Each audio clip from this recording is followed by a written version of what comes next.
ፍጥነቱን ብታየው ኑሮ አስደናቂ ነበር ሲሉ ዶናልድ ትራምፕ ተናገሩ። ዶናልድ ትራምፕ ይህንን ያሉት የቬንዙዌላውን ፕሬዝዳንት ማዱሮን የተያዙበትን ቅጽበት ሲያስታውሱ ነው እንደዚህ ያሉት።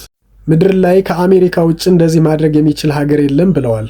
አሜሪካ ሌሊቱን ሉዓላዊ ሀገር ወደ ሆነችው ቬንዙዌላ ገብታ ከፍተኛ ጥቃት ፈጽማ የሀገሪቱን ፕሬዝዳንት ኒኮላስ ማዱሮን እና ባለቤታቸውን ይዛ ከሀገሪቱ ወጣለች።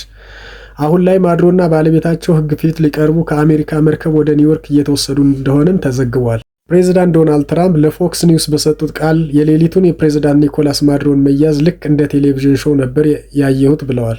ፍጥነቱ ብታየው ኑሮ አስደናቂ ነበር ሲሉም ገልጸዋል።